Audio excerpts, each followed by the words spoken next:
Okay, so we are up. We have already started recording. We can start with the debate number 2 from our philosophical project, and we shall start. The topic remains the same: the language and how humans develop identity through it. We shall start. Okay. So for this debate, our thesis is that all humans are born with the capacity of communicating and develop language. But grammarly talking, everybody is different and everybody has different abilities and capabilities to develop this language. Okay, so our first argument is the next one. Okay, for our first argument, we're going to analyze the statement from the perspective of Heraclitus. Heraclitus believed that everything or every person is in constant change. It's always evolving. It starts from their phenomena, from their experience, and later on they get to a nomenon, to a conclusion. Okay? By the perspective of Heraclitus, we can associate it with the question that every human being is always starting evolving. And the first steps at what they see, what they hear, what they are talking about, they always experiment and see always patterns on it. One example of it is when a baby is just born. It sees their parents and how they talk, how they interact between each other, and by slow motions of time, they start to learn their own languages. They start to talk and say little words, and little by little they start experimenting. Other example of it would be that when a foreign student is living in, for example, from Mexico to England, he starts seeing patterns on it. He starts seeing how they say hello to each other, how they say goodbye, how they interact, how their interculturability, and he starts to develop experience out of it to later on get to conclusions, get to know their culture, and get to seeing things the way they want to see. And last but not least, Heraclitus seems that everything has to be changed and it's always changing, but at the end, maybe we could say that girls, boys, men, women, everybody is starting to develop their own languages, and it's always evolving in constant change. Thank you. We'll move to the second argument.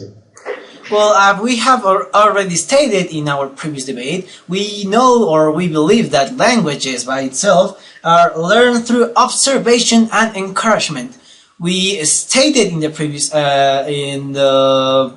previous debate that part of the language is developed, and the social cultural context has a very important part and role in it.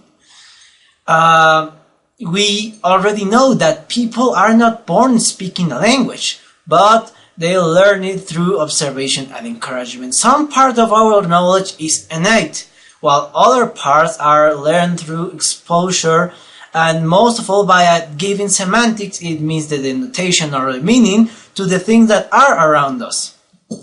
We will use another example. There is this monk, this ape, the Kansas City ape and the Great Ape Trust in Iowa, who has developed the ability to communicate with human beings with 450 symbols, and she actually knows how to make fire. She learned how to communicate, or the study shows that he has shown how to communicate by actually observing his human mother, making some facial and body expressions. We have to consider that language itself is not just the implementation of grammatics in the language, but just the combination of different symbols that actually have meaning. Part of the essentialist point of view is that the most important part of language is the attribution that we give to language. And we believe that at this point there are different aspects that conform the human intellect, and by actually combining the natural ability that we have and the constant encouragement, work, and exposure of the language, we are able to develop not just language, but the basic, the complex structure that we use to communicate nowadays. Can we move to the counter argument? Yes. Yep. Well, so now for our counter argument, we're going to base this on the Parmenides ideas that something is because it is.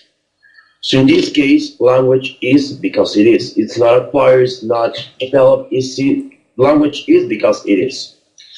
Also for the counter argument, we're going to use the ideas of Noam Chomsky.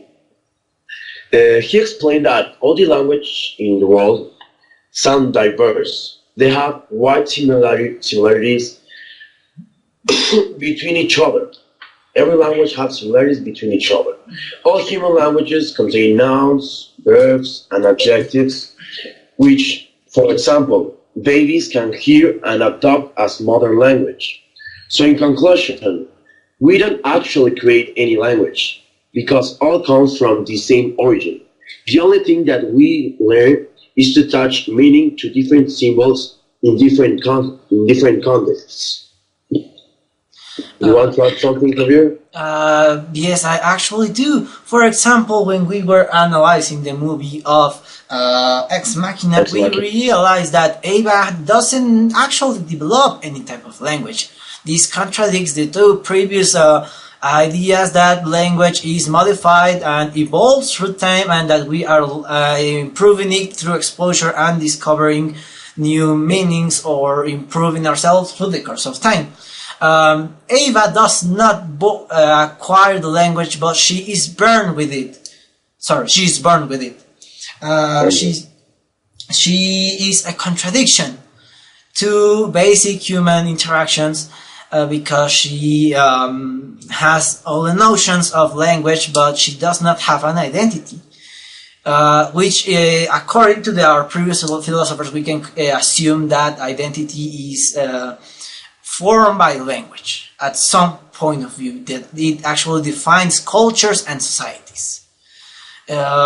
We can also consider about people who develop or have certain conditions that does not allow them to have some sort of language. For example, blind people don't know the meaning of color language or shapes or written language. People who develop aphasia, some sort of mental disease caused by some sort of tumor or inside damage of the brains, may have or not some they don't have the ability to speak with some sort of language. For example, they may not be able to read, but they can speak and interact with other people. Or maybe they know how to sing, but they don't know how to speak with people because they work in different areas of the brain. So we cannot actually assume that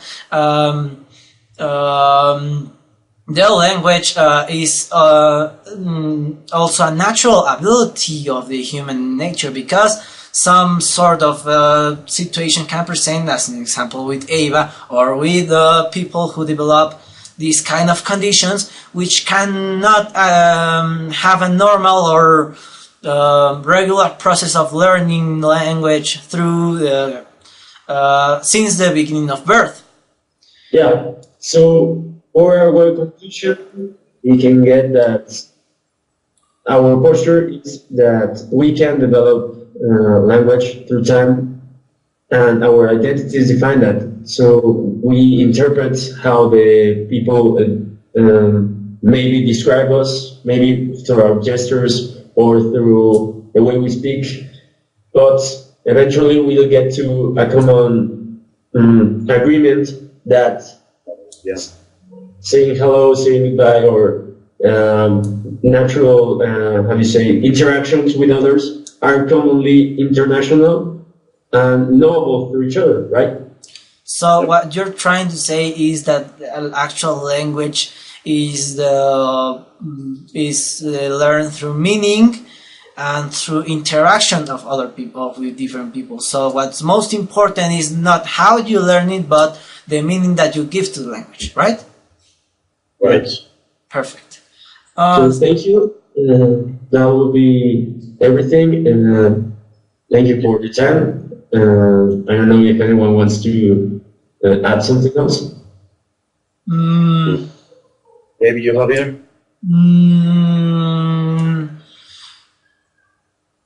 We assume that language is acquired or may be acquired by different means, but the very basic or the very end is that we are actually able to communicate and interact with other people.